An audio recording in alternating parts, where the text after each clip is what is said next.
الله الرحمن الرحیم وما خلقت الجن والانس الا ليعبدون.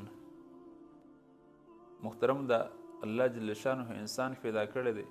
او د انسان په ذمه باندې څه کارونه لګولي دي په دنیا کې، خو اول د انسان له ځان پیژندل پکار دی. د انسان معنا څه ده،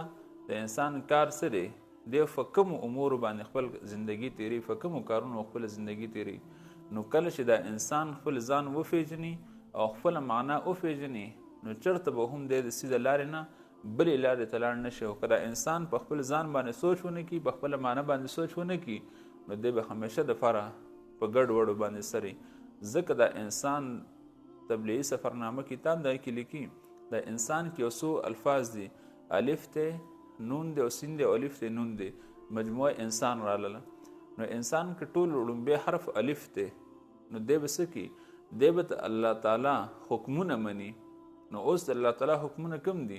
کم چې فرض حکمونه دي دا د الله تعالی دي، چې الله تعالی کوم حکمونه دي هغه به ټول لکه مونځ دی او که روژه ده او که زکات دی او که حج دی، که دا ټول دي دا څه دا د الله تعالی حکمونو کې راځي، دا به دی خامخا فالو کوي، دی به په ځان کې راولي، د دې دعوت په چلی خلقو ته به وایي. نو لومبی خو دا چې د الله تعالی حکمونه منل. بیا ورپسې دویم نمبر دی نون دی. نون د نبی کریم صلی الله علیه وسلم اطاعت کول، یعنی د نبی کریم صلی الله علیه وسلم په سنتو په هغې باندې عمل کول او په هغه سنتو باندې ځان برابرول او په ځان کې راوستل. نو ځکه د انسان تعریف لومبي نه چې دی به د الله تعالی حکمونه مني، د نبی کریم صلی الله علیه وسلم طریقې په ځان کې راولي. او بیا ورپسې لفظ سین دی، نو دی به امن سلامتیا ورکوونکی وي، چارته مسلمان ته به تکلیف نه رغ من سلم المسلمون من لسانی.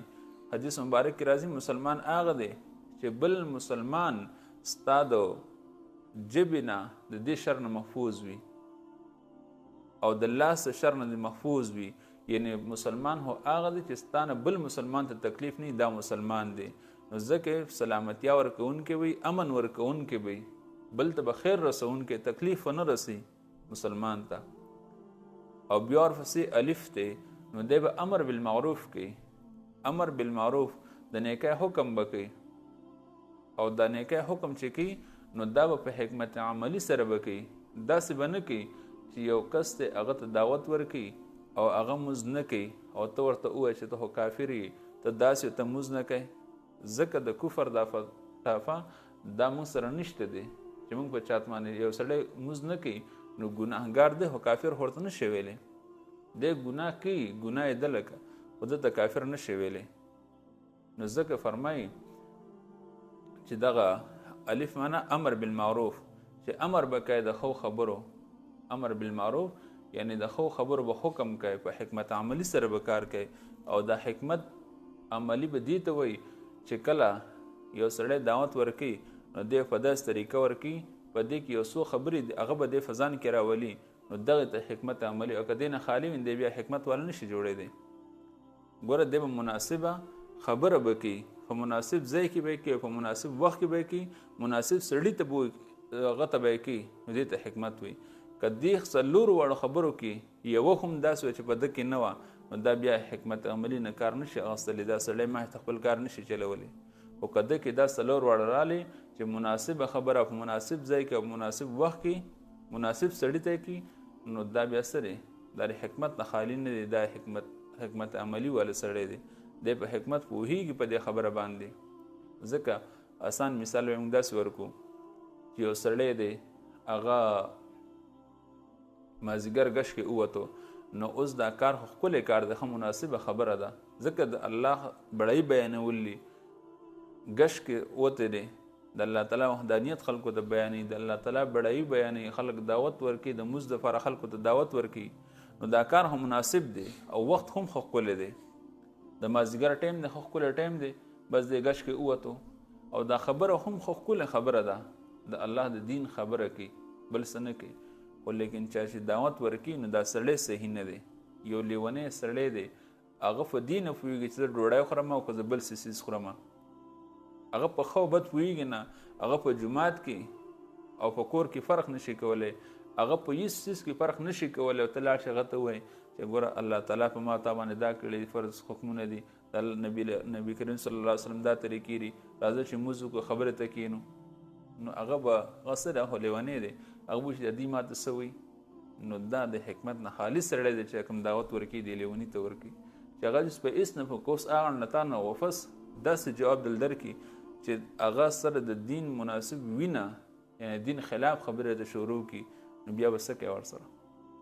یا یو سړی دا په هسپتال کې مورې داخل له مورې وفات کېږي او ته لاړ شې ته ورته ووایې چې یاره موږ سره سیروزه کې لاړ شه دا مور د خیر دا د پرتی دا که وفات کېږي کار څنګه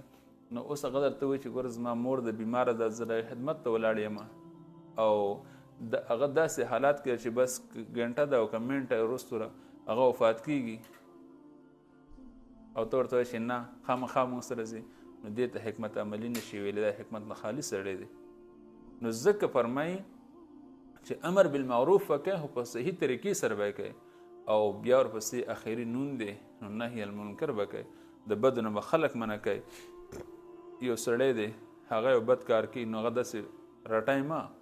ځکه حدیث مبارک کې راځي انما الاعمال بالخواتیم د اعمال دارومدار په آخر خاتمې سره دي یو سړي به ټول عمر ګناهونه کړي په آخره کې به تنه الله تعالی یو داسې عمل واخلي یو داسې کار به ورله ورکړي عمل چې په هغې باندې به ټول ګناهونه الله تعالی معاف کړي او د فیصله به د جنت وشي یو سړي به ټول عمر منځونه هم کړي هر څه به علمونه به هم کړي هر څه به یې کړي هېڅ څیز کې به هم کمی نه وي خو په آخر کې به ترنه الله تعالی او به ترنه ناراضه شي یو داسې کار به دی وکړي چې دنیا نه به سره مسلمان هم لاړ نه شي او ټول هر څه به تعالی ختم شي ځکه فرمایي چې امر بالمعروف او آخر کې فرمایي نهي المنکر د بد نه منع کول دا د مسلمان کار دی چې دی به د الله تعالی حکمونه د نبی کریم صلی الله علیه وسلم تابعداري د مسلمان سره ښېګړه د امر بالمعروف او نهي المنکر دا به کې نو دا چې کوم انسان کې رال نو هغه به کامیاب وي او چې په چا کې نه وي او به ناکامه وي